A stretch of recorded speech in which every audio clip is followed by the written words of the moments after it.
Mati Kasongo. Kasongo Mati. Mati Kasongo. Bon. Hé, garçon, lève-toi vite. Abonne-toi chez Mati Kasongo TV.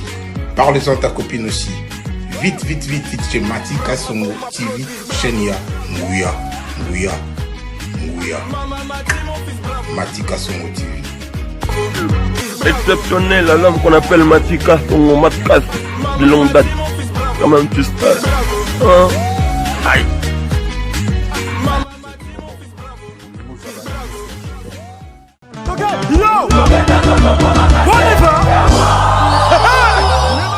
Événement. Double S Prod présente le maestro Fabregas, le métis noir. Livrera pour la première fois en Europe un grand concert le samedi 13 novembre 2021 à la salle prestigieuse du double mixte à Lyon, Villeurbanne. Accompagné de son groupe Villanova, ils promettent un spectacle inoubliable. Ça c'est la danse du moment mondain.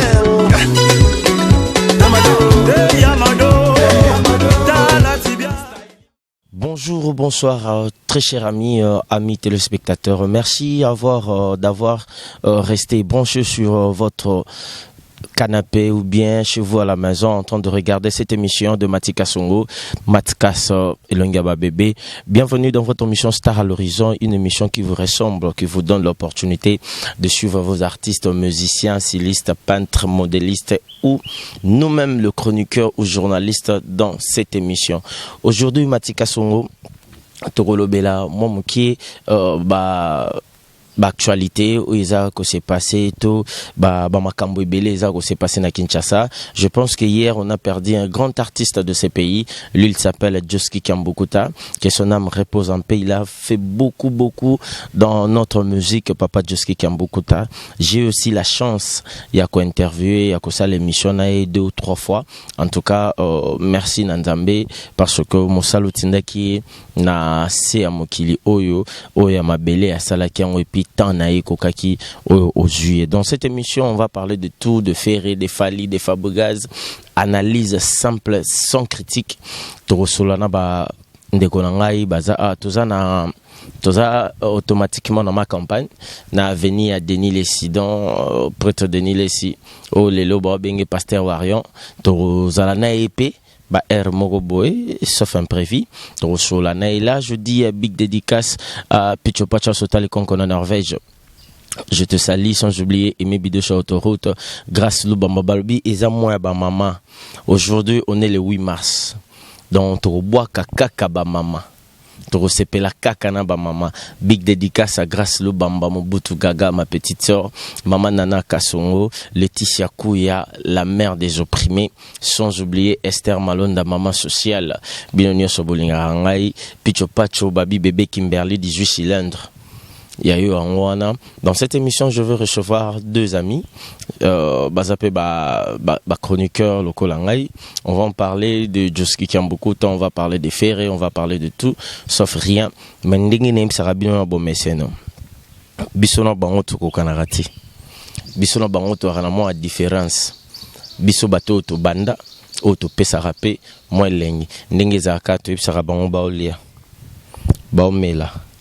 Bao sepela na sima nango ba remercier Nzambe tala ndenge bali muto ngando abosal mukila bazulu fotika na bango di Picho Pacha Sotali Konko na Norvège total samokil ver kasangul tolika. Ok, merci. Comme c'est le 8 mars, le mois de maman, maman nyoso, merci nanenge bobota biso, merci nanenge bopesa biso vie, merci nanenge tozwaki 9 mois ya vie ya kozala na libumona bino bo protéger ki biso bo tangisa ki biso bo lakisa ki biso première part koloba makambo nyonso. Merci à vous partout vous êtes dans le monde entier.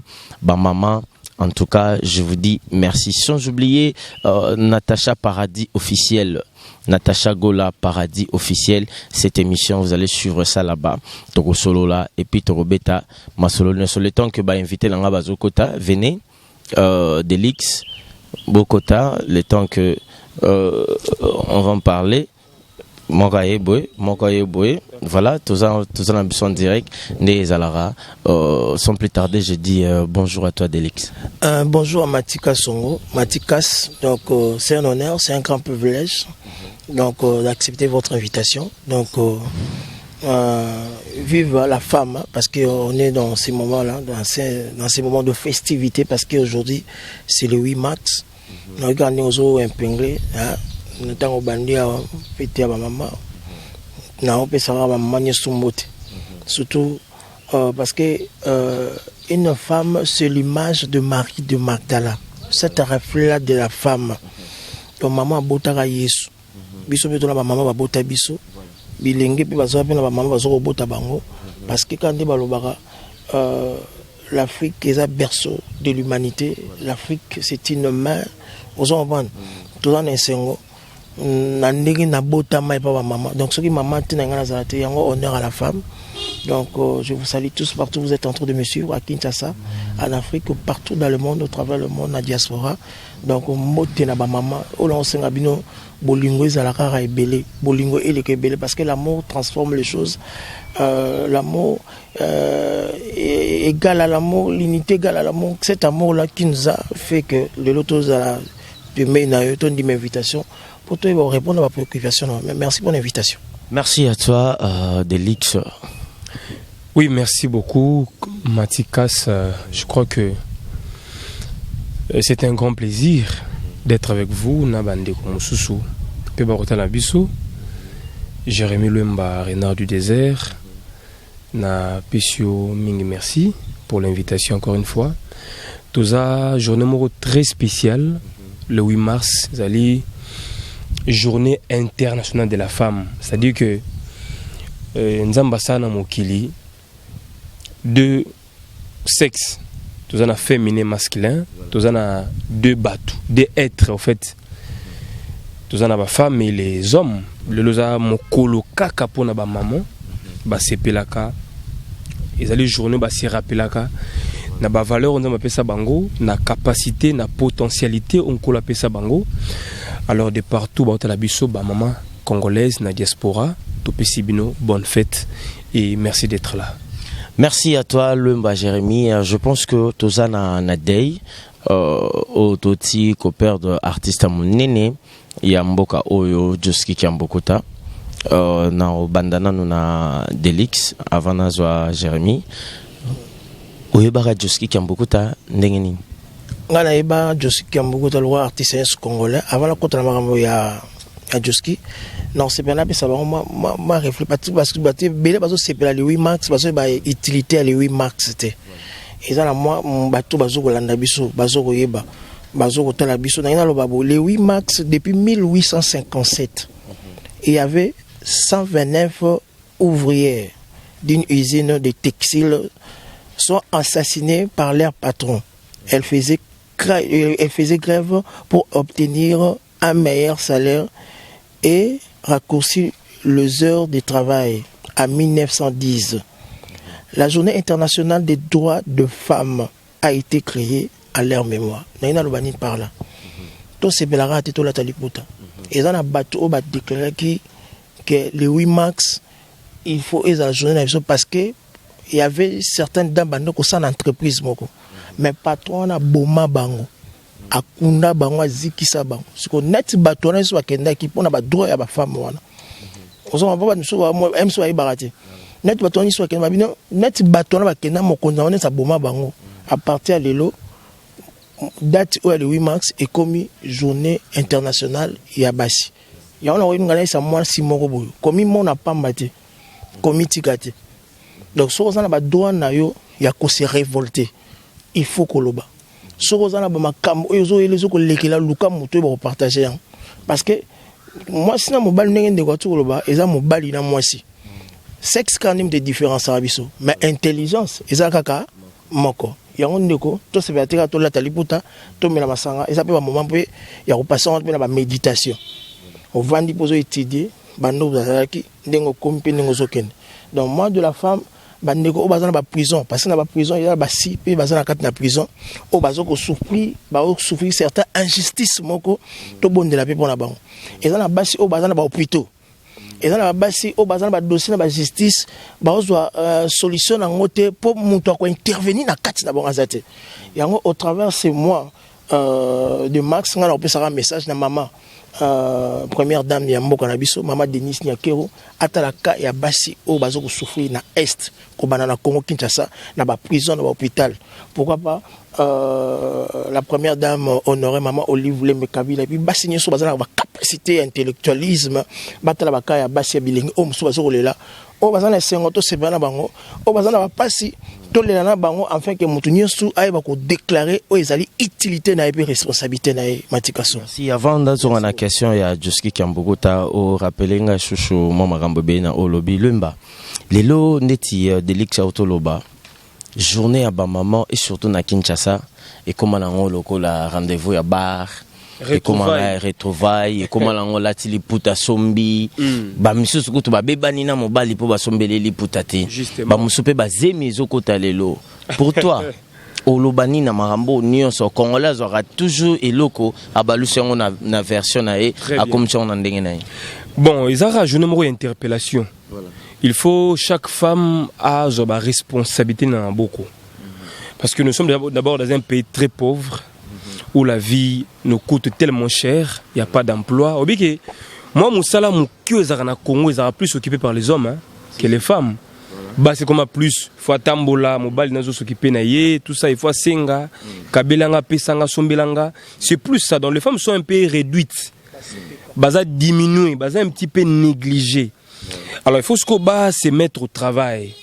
Moi si même ce que le babaza diminué négligé mais bango mo karabaya na parité oh le tourment mon bango baza na ba kata ba parlement baza na ba société songolo pakala. Voilà une certaine femme ezaka catégorie mo kikara ou ba se réveiller ça éveil patriotique de faut ko lamuka ko lamusa mayele ko lamusa esprit ko tala genaza moi si na na même potentialité na mobali même capacité même dimension intellectuelle ou spirituelle, je peux aussi m'engager. Dans le sens où on a mais les restes.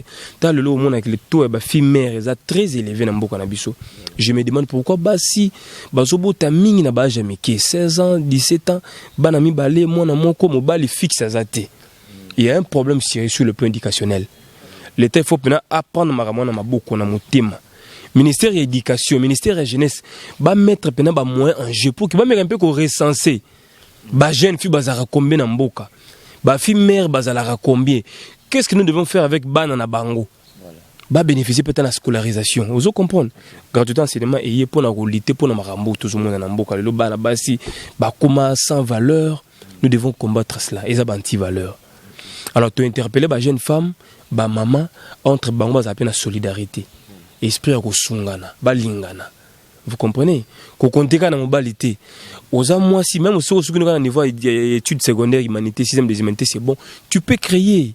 Maman biso, maman na bango basukara na ba classe moko zaki moi oh lelo zaki te mais éducation zaki kafu ba pesa ba maman na biso ba pesa ba papa na biso classe zaki na ba 6e oui. Voilà donc toujours ce qu'on a au la case du départ. Autant que nous mingité mais fais-toi utile na société. Créer ça là va faire débrouille-toi ça la formation professionnelle pour que l'obi namboka va compter sur lui pour que mon bali ayaka ko abuser na côté. Donc par rapport à cela tu interpeller la jeune femme bah c'est prendre en charge. Merci tous se prendre en charge nous tous parce que moi sinon mon bali tout ça on est de la même famille la même chose dans tout temps bolaka nzela moko. Merci on est aïkaka uniquement pour les lotos ça l'émission tout ça le 8 mars. Le 8 mars, où il y a un autre salamé, toujours à Tokufisi, Tokufeli, Mutamunene, Namboka, ou Joski Kiambukuta, ou Imba Bachada, Joski Kiambukuta, ou Achaka, Apotaka, main forte na quartier latin, et par Kofi Olomide, Banzembolo Kwabango Bila, jour et nuit, Nzemboane Betaka partout, beaucoup de chants, où Joski Kiambukuta a commis. Ou Ibaka Joski Kiambukuta Ndeni. Joski Kiambukuta a découvert la OK Jazz, donc depuis. Et puis jusqu'à présent, parce que c'est un moment responsable, c'est un moment très mature. Et ça n'a pas si Congo, on est en train de perdre nos héros.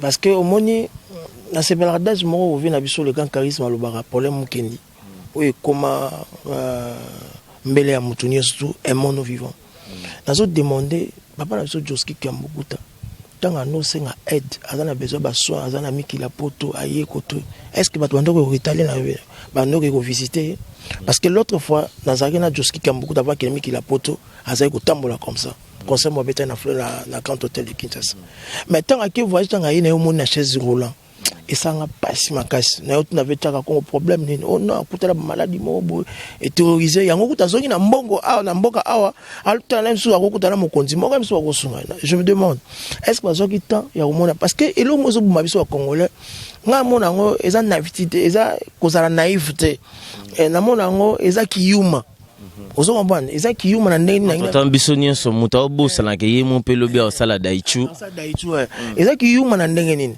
omoni mutu tanga za envie mudamdana wakwa na ye otala mutu te amona mutu te mais soka mutu azana akuvi oka bato bakomona mutu na yebaki te na saki boye te mais okangaki biro mpona ntango mutu anazobetela oporte opesaki rendez-vous eza neti sikoyo tozali place mongana yo tovandi kaka boye mutu wana ye moko mutu abengisi biso oyo biso toyebi toye bozana ok bozelanga tovandi toze nous sommes des hommes de médias il y a les lobété quoi bah plus de 20 ans nous sommes des mariés on a des enfants on a des occupations maximum du respect il y a presse oui toye tovandi mais obimi oye malgré pesi so moto obimi il faut soigner notre on pas passer à jar quoi ouais ok na yo ozo comprendre toyebite ndenge ni ozonga so biso bajoindre ndezo atete ozana bezo toyeba nanu akendaki mpona nini asali bongo mpona nini po toyeba comprendre parce que omoni ozala célébrité ozala politique ozala musicien ezala lokola sani ya dam biso oza sani bango bazalaka damage omoni damage osani eza to olambela wapi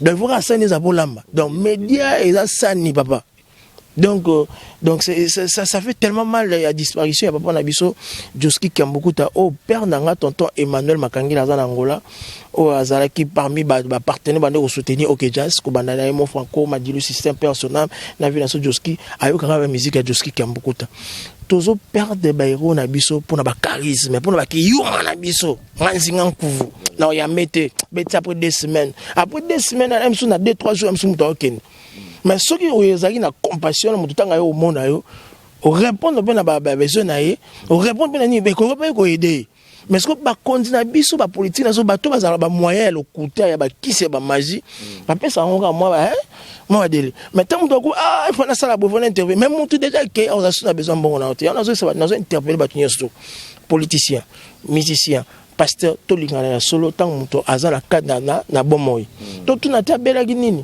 to tuna te basala nini mais lingande ko na yo ndenge zo ko milinga yo moko parce que surtout comme une option ya ko milinga neto ya ko linga ndeko na so to milinga ka biso ko makame belé e ko changer na mboka na biso eza passe ya ko perdre ba voix lokola ya ba Joski Kiambukuta bongo la deuxième des choses na ngi interpeller ce ko ba musicien papa na so Joski Kiambukuta banda zala artiste tatindenga kufu lelo na 72 ans na mona problème mota sala na mutu moko na mona pas a finga na mutu moko te na mona bazali na mona polémique na ye dernièrement na yambaka ye azali ba polémique ne pena ba madilo pour pe madilo sa kufa non papa non te to sola bien ndekolanga to sola bien to sola bien makasi est-ce que yebi quelque chose à sur terrain un journaliste un chroniqueur il est journaliste chroniqueur il est journaliste il a déjà dans bisombalo tabako journaliste non ba bagarre d'espèce à nango et ça ben site lelo tozokoloba ya kufinga ba façon moko lelo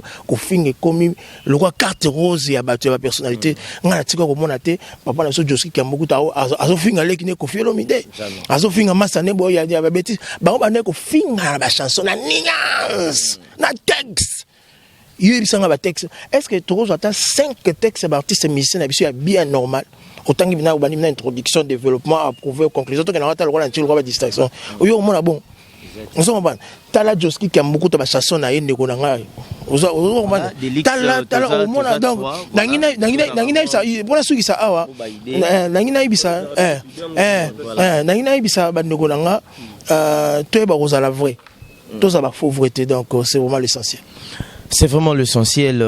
Luemba, Baoba, Ekouyi, Oh Lelo, Delix Autoloba, na barando nyonso tomona Joski Kiambukuta te na koyemba déjà vidéo mo eza ko circuler na YouTube au mona Joski Kiambukuta Madilu System Koffi Olomide bazomba nzemba ngobila menep sabino Joski aza mutalikolo Koffi Olomide a muntase Madilu a muntase mais niveau Madilu a kiti na se ya Joski na Kiambukuta mondi mate quoi lobima emisho bima nga na vidéo wana baoba moko akei pona yo ba musicien.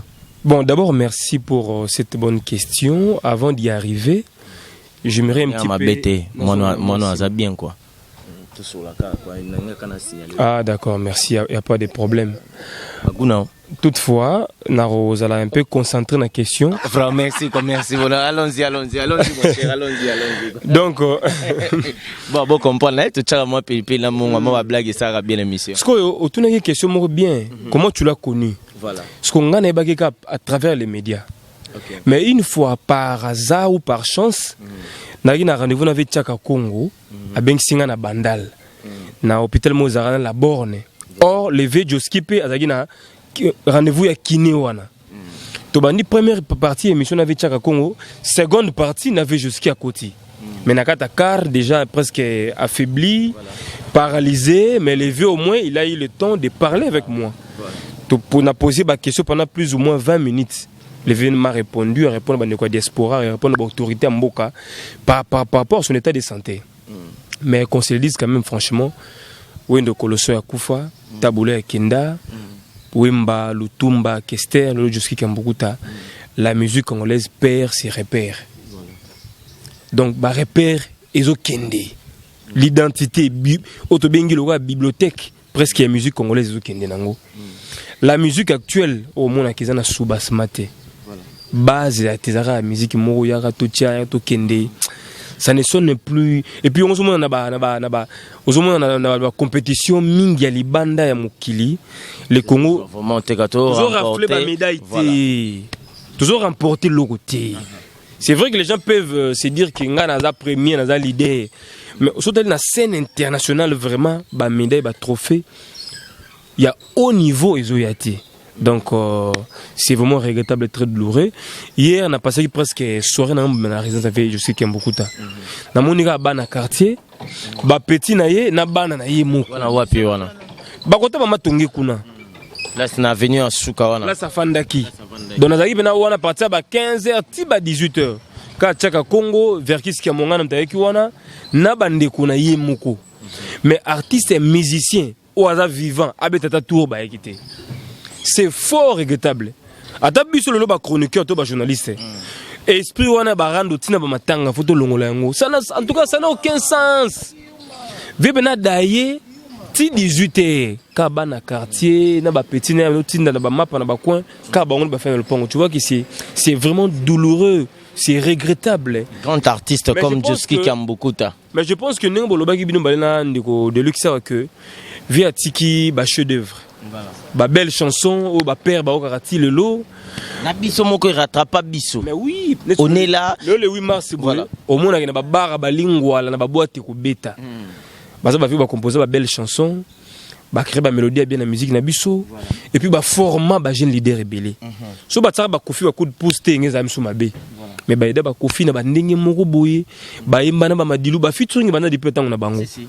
Ba partager ba connaissance ba matière, tu vois que et puis ça quand même couleur moi bien la musique na biso. Il est parti à 72 ans mais là il est temps de souffrir hein? Je crois à 2-3 ans à Beli Makasi. 4 ans. Na mon effet char qu'on a publié sur Facebook à Big non. Lorsque le vieux Joski voulait rencontrer les chefs de l'État, ils en a battu Beli ba brangala qui porte. Ce quoi Koffi Boganini. Il voulait ce que Akuta na Fachi. Ne fils que n'engem veut tout makuta na Kabila na Suka. À remettre guitare na ye et puis à qui en paix. Il est pas le gars qui porte wana Fachi mais ba bloqué. Tiens on l'a écrit hier sur Facebook. Donc c'est fort regrettable. Mon Congo. Il y a un moment où il y a un moi qui m'a rattrapé nga, moi qui m'a rattrapé nga, et ça la sonni ma casse na mboka na biso. ennemi à congolais azakaka congolais ozoka koluka ennemi à congolais musikate makamde kozolo zaka tchaka congote batuni sozolo la bazo keketango eza excellence Florent Tima ministre d'état de Brazzaville.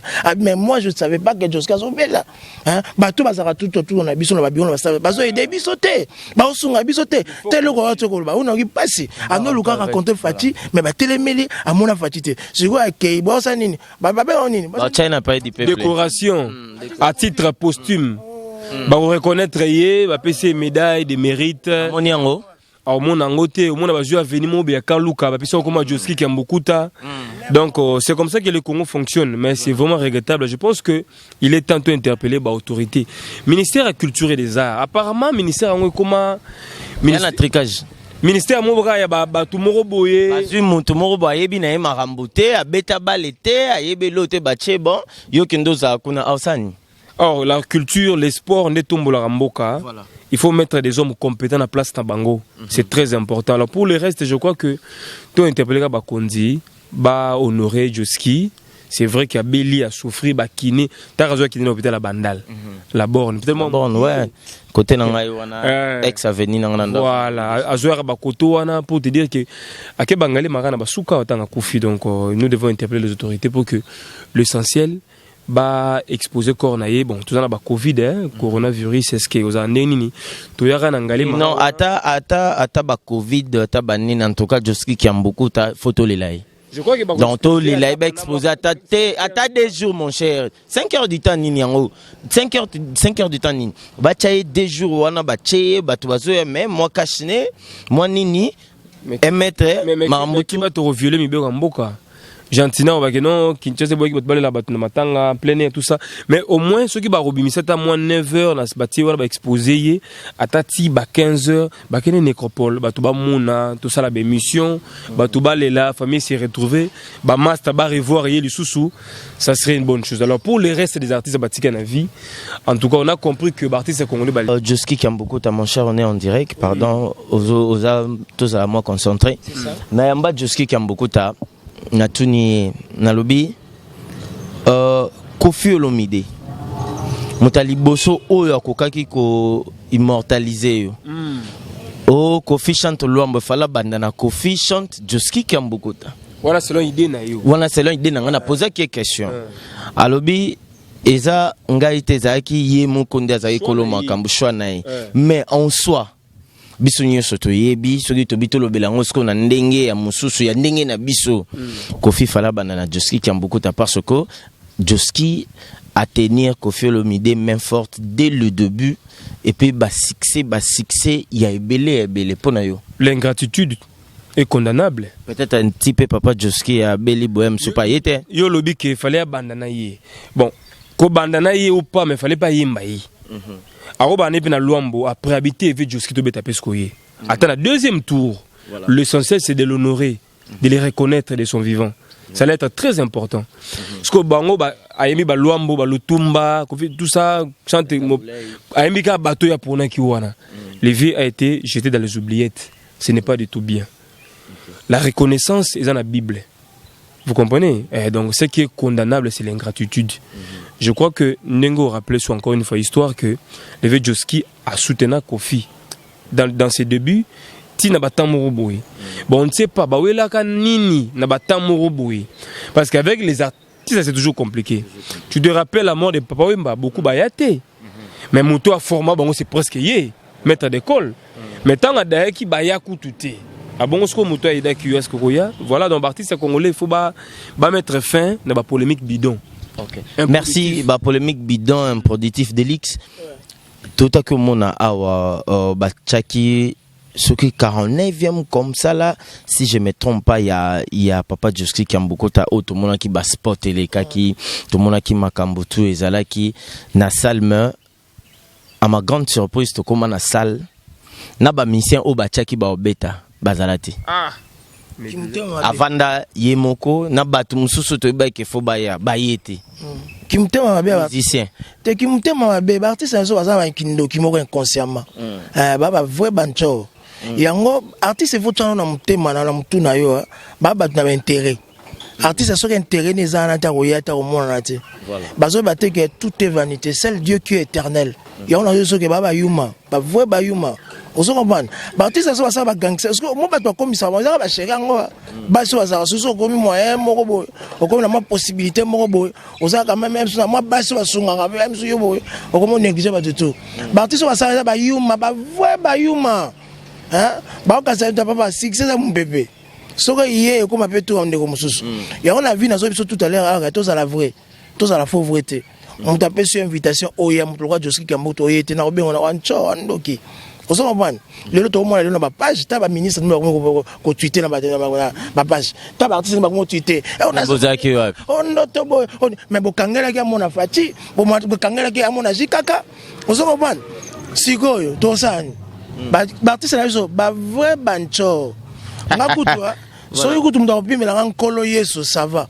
Mais soki munda kopimela nga o interview Eva na ngo pa bino. Ngo di. Ngakutu na yaka pe na okuti. Nango. Nazala boulot nanga ona sala kanza mapambola ngala musala micro oyo kaka na ndenge o ngala zali ya ona vivre nango. Ngala lingaka te bato ba humiliaka bato. Bato ba ridiculisaka bato, bato ba monaka bato pamba parce que il y a des artistes o ba mi monaka ba nzambe mais le lot ba artiste la nyonso so ba ne mona nzambe. Le lot ba za notoriété za société, vitesse za société. Ya ngo ko po abima em so ya bo mona bo a obima te po ebi ke gaz za société ba vitesse na za na tu na garder gaz dans la bo mona palais. Et puis eloko muso mabe bato o bantouraka les célébrités ngaz na entoura ba artiste ben na kota bango. Vous comprenez? Oh, ça la voulait bien te. C'est chrétien. Mais mondain te. Yo yebite. Moi je travaille avec Wera, avec Kofi Olomide. Bangoni Soazola, na yundo yebite. Le bande micro nous sommes dans l'artiste parce que je suis avec la réserve de l'Éternel. Yundo yebite. Ngala beti mutal beti Wera na jibe. Na alliance c'est moi. Na oh. T'es une alliance.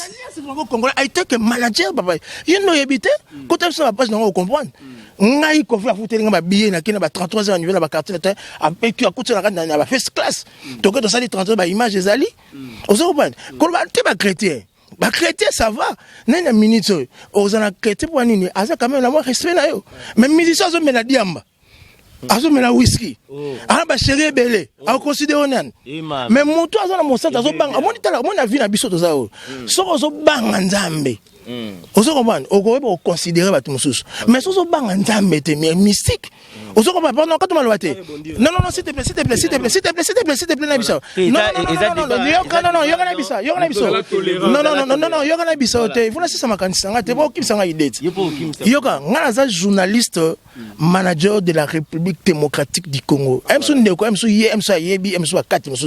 Mais Mathieu Ebi, moi je travaille avec tous les artistes. Papa Wemba, vous comprenez? Coupan avec Madilou System, Cabo c'est tout le monde. Ça venait depuis jusqu'en ces jours. Ils ont un ministère chrétienté. Vous comprenez? Soko Longoana, Marie Missam, Laure Mongo, Mama Lydia, non, s'il vous plaît, Ndérodelix, ça ne sert à rien de s'inventer ici à la télévision. Ils allaient parcours na yo, ils allaient CV na yo. Mais je voulais simplement, c'est bon, je voulais seulement te dire ceci, au rectifier mon lobby que ba misia mo ki ba meli diamba. Oh ba chrétien ba hypocrite ba melara diamba ba melara ba kuiti. Yo faut rectifier parce que yo au lobby ko travaille na Kofi. Faut rectifier parce qu'on s'est la pété. Oui, rapport au s'est pété. Voilà confirme na lobby. Yo na lobby boy. Quand même ngai. Na lobby boy. Non, na lobby boy. Na lobby boy, ngaza na ba artiste. Ba melara bangi. Masako lobby to yo kana solate. Masako to solate. Voilà. Est-ce que vous avez journaliste ba melara diamba? Ba melara bangi be baza. Ah, so yo dit mo na bango te za mantiti mankolo. Et ça un problème, tengala ko melango te. Hein? Net ba biso, biso ba journaliste ça qui c'est ça quoi ça mon ama ça moto. Et yo pe babo simba kisi. Babo simba kisi okenda brazo simba kisi ba retomber en wana bat baloba. Na ko simba ndanga nini journaliste sans kisi ndeko na nkolo lo ba tout so ba ko pesa ba komba ba chrétien et ça parce que il y avait un journaliste un animateur te là ba o azan ndeko na nkolo. Babo est-ce que nga ba empoisonner nga mbasu deux fois na long. Voilà na yebi. Est-ce que yebi ke nga ba empoisonner nga na mama TV 3 fois. Ah, pour te dire que partout il y a des vrais, partout il y a des faux. Merci, partout il y a des vrais, des faux.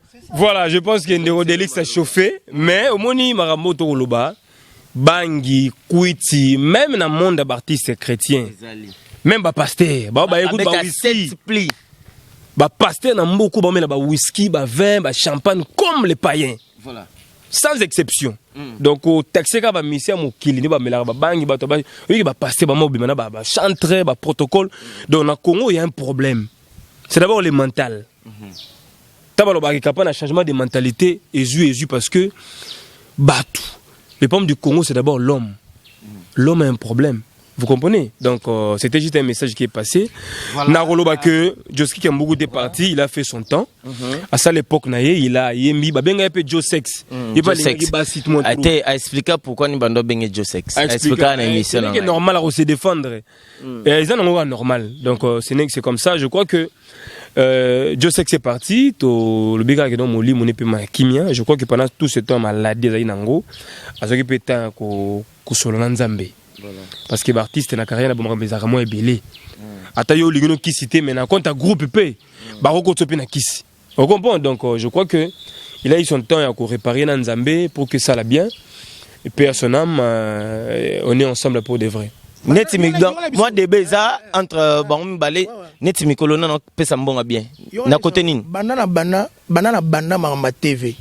Dieu m'a tant parlé. Na sala interview à 11 minutes na Moïse Mbi. Abesanga $2000. So na kosinzama zo molimo nanga. Ça fait combien de temps? Pardon? Pas même 6 mois, pas même 3 mois. Na sala interview na téléphone. Pas même 3 mois quand na masola Eliane ba fait nous kaka. Quand on battant ba Eliane ba fait nous. Mais Nathan Eliane nga moni mal qui TV te. Moni na émission monter na YouTube. Émission monter na YouTube. Moni na point de presse mo ka sala ka avant tant ofie bimisa ki nze bandi. Mais pas de problème. Mais ça sans impact pour na mona ngote na yokate. Non, ça sans impact. Ça bino bossa TV on la ninga vanti. Bossa TV on la ninga vanti, matima so. Bien, nga TV na ninga vanti. Moi je pose que des questions. Nga so bina nga TV na vanti pardon. Au Kamusanga. Parce que ngai na sali chaîne na télévision même pas 3 ans na plan de mapang.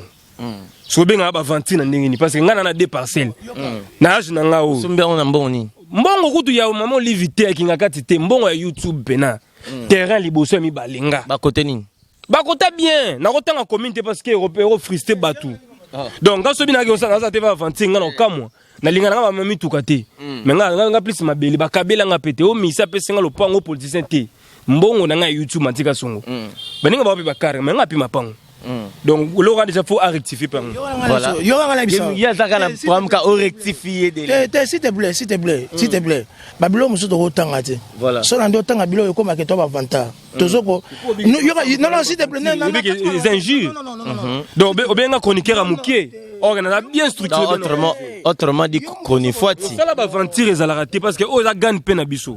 Toi na bana, toi na ba responsabilité. OK. Voilà. Au moins à la télé, on est là pour investir dans l'homme. Investir dans l'humain quand on a la carte moto. Tu es impressionné par toute la TV. Vous comprenez? Mais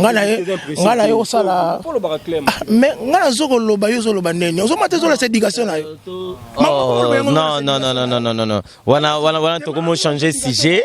Voilà, comment changer sujet na biso. Non. Voilà, comment changer sujet. Tout sur la maram, tout ça là, non alors. Tout sur la maram, tout ça là. C'est vrai. Vous comprenez? On est là pour investir dans il y a lobby, il y a YouTube, il y a sombi des parcelles. Il y a pas le baki yope maramona yo. Ata sombi lola, ngana loba boye. O moninga. So il est lo.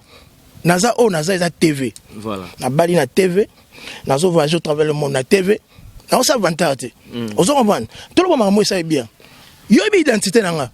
Mais il y a yebité. Ozo comprendre to écouter une interview. Mbali boso to mo anaye. Ozo comprendre. Mais na nenga kozoloba réflexion na yela c'est un homme très intelligent. Ozo comprendre. Mais babilo mususa soko bunga etali kakaye, etali ngate.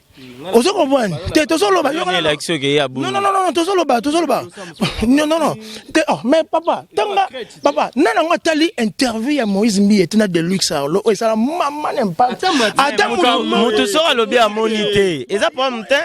tokenda pe ba place mobe muto tokenda pe ba place mobe ba représenter pardon c'est mon émission boza ba invité na ngeza émission la bino tokenda pe ba place pardon Lemba tokenda pe ba place mobe ba représenter au Matika son muto pas bien ibinga tena trouver un normal yep c'est comme si à lobby pe que vidéo à moniter d'accord na lobby boy atako mona vidéo te question les aki boy bande oto azola nanga otuni boye obi place nini ezo futa bien c'était votre question non voilà parmi baba artistes chrétiens artistes profanes artistes mondaines ozo comprendre mutabi pocha mutu azate mutali kana pocha mutu pasteur nanga pe Mike Alamba ya futa bien les ça bien ozo comprendre yora mati bon eza débatté on va clôturer ici to clôturer dans le sujet ya Joski Kambukuta pardon s'il vous plaît et commis parti pris.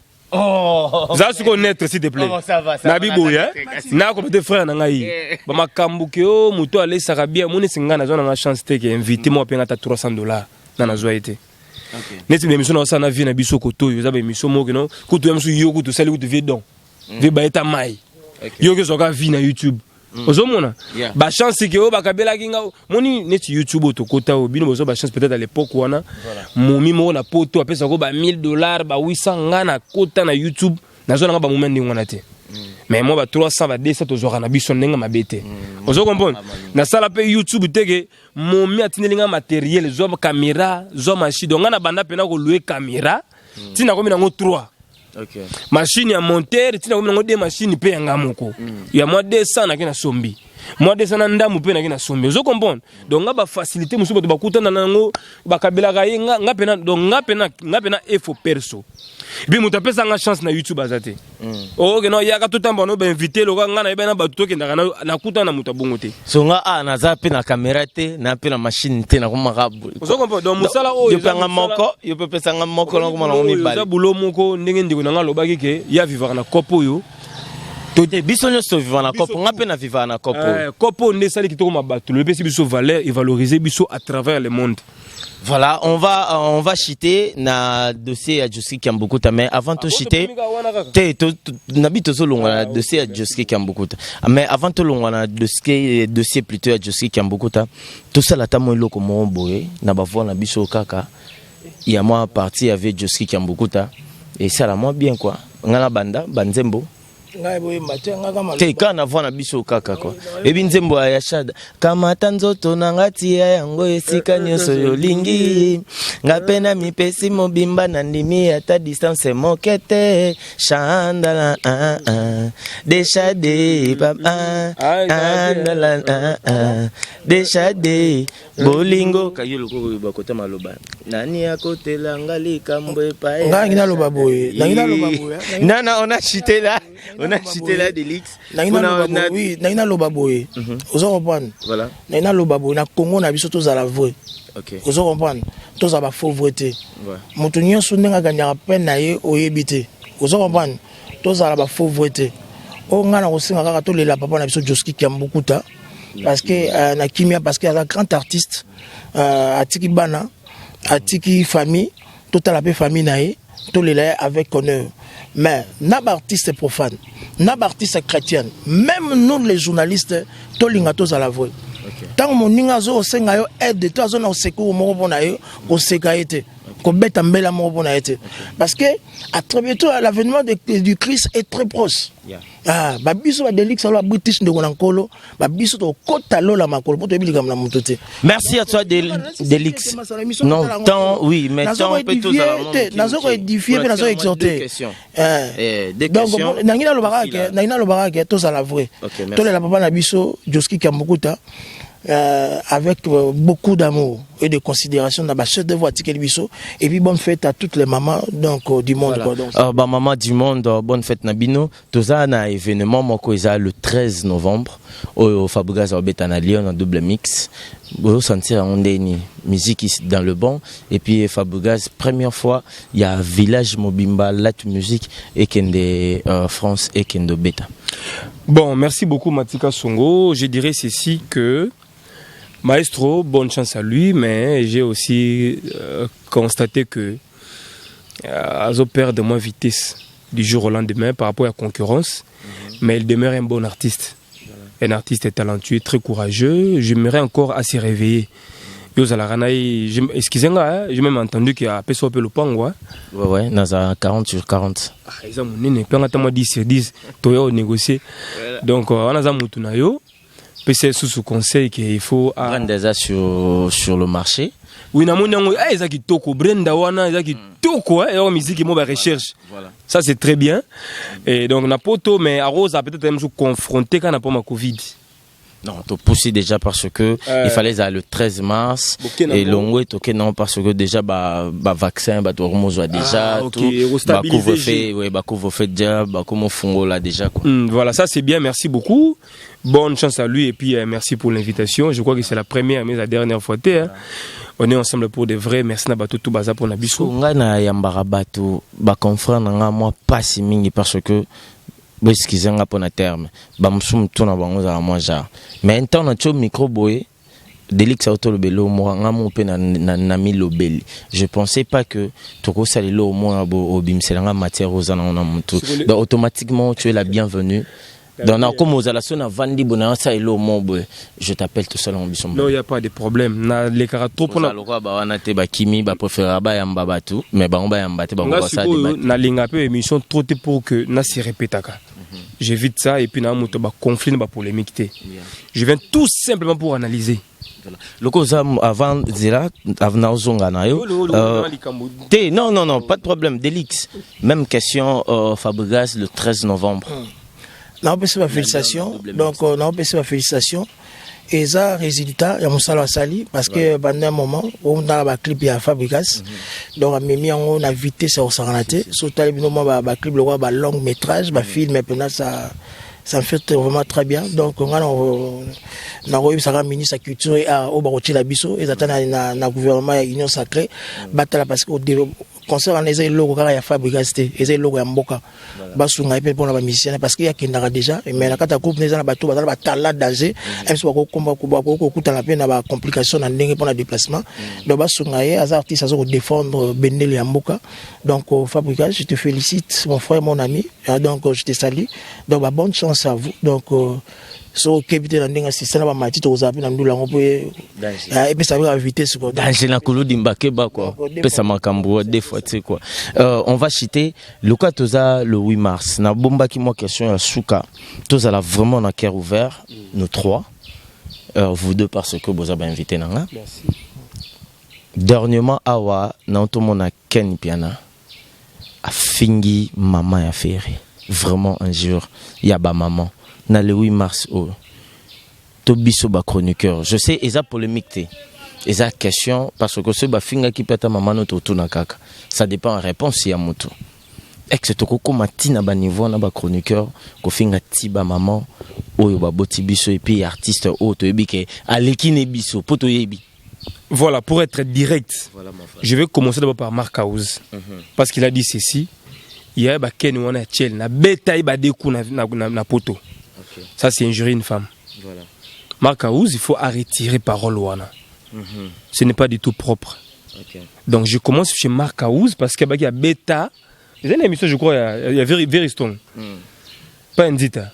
Il y a une émission, non? L'émission, il y a Beta et tout le monde bongo. Il faut retirer ma parole wana. Il n'a pas honoré la femme. Sœur Yaken, alors Sœur Nanga, Sœur Nayo, nous sommes des Africains, toi, Congolais. Angèle Monswahili, je pense. Swahili, je crois, donc, entre guillemets. Mark House a mal joué. Côté Yaken, attends qui comboté, ma biboui. Leader wana kwa musique, t'es maman na bango ça qui ndumba on a bandal, tu vois, un peu comme ça. Ok, a fini maman est ferré. Maintenant mon ko natanga comme maman te, qu'on peut artiste ferré colaté. Ken, il faut à la poli. À l'égard de maman et baninga. Donc peu importe les problèmes, moi j'aurais souhaité que alors ta maman et Mark House. Parce que faire alors belé kenelo monté. Pour être vrai. Donc bango de batanga ba komboté mais ba fingana qui je crois que c'est pas du tout catholique. To honorer la femme, to respecter ba maman parce que bango ba botara biso sinon par rapport à tout. Merci pour tout Matika Songo. Soyez n'a blessé Batou. Bah excusez Bisso, mon frère Delix, c'est la famille, on est ensemble. Merci beaucoup. Merci beaucoup Delix, on va finir avec vous. Même question. Moi, le camus, moi, il ma vie, moi, média ligne na ba vitesse, moi, souvent na poto ne ba mo baby ça ba chroniqueur, ba journaliste, ba musicien, ba on dit bazo comme maintenant ba vitesse oyo. Au monika tango zo tuna question ya mutu bazo ba niveau na yo. Tango zo répondre bazo ba niveau na yo. Ne mone tanga zo lo ba ne azo répondre, ba bazo ba niveau o ngala zali. Ozo comprendre pour vous dire que ba bongisa raka, ba solo bongisa, c'est pas du tout bien ya kofinga mama ya mutu to se ya mutu na télévision.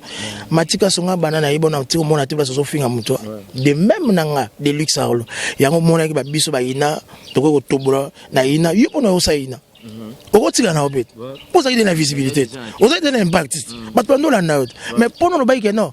Naza déjà na sur terrain moteza. Maintenant que ça a fait théorie. Na si ma belle licence. Yango posa animateur de précision quoi. Osa comprendre. Yango ba biso otozali. Ngana miyebi o ngana zali. Na yebi o ngana salaka. Donc à time sous mokili bakosa même sous na moi ignorance. Mais na lola ba yebinga.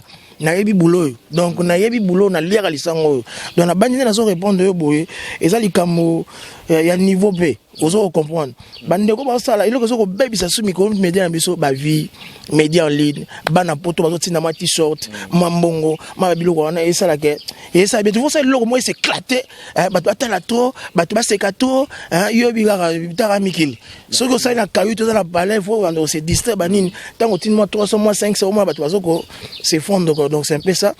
Merci pour ces grands privilèges au Pessinga Matika Songo. Nazo mona ko aussi la terre, ozo katanate et puis guapo za non na ngote. Donc OK non. Donc des fois tout comme merci. Ciao ciao, un grand bisou Bambotebele à madame mon épouse spécial one Christelle Makangila Kanga. Ouais, Christelle Makangila. Kanga quoi donc famille na Mobimba à mon fils Eldad Emmanuel Benet 30 Dora donc c'est un peu ça. Qui petite sœur Nabiso Megan Makangila la cadette quoi, la cadette. Merci, on va finir cette émission. Merci à toi Enoch Mbala. Mbala. Na ba cameraman mais cameraman nzambe quoi. Yesiko yo bato wela ka nga na filma Yesu. Nga na sab de muta filma Samson. Yo wana Enoch Mbala. Aïe. Bye bye. À la prochaine.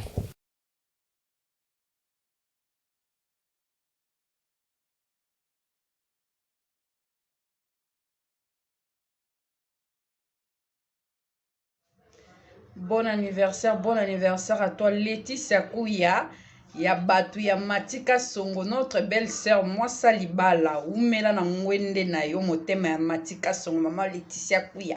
Je t'aime beaucoup ma belle sœur à Mwendou, hein? Il y a sans hydroquinone, beauté sans tricage, je te fais de gros bisous et je te souhaite une très longue vie. Oumela ma belle sœur, je t'aime beaucoup. Joyeux anniversaire.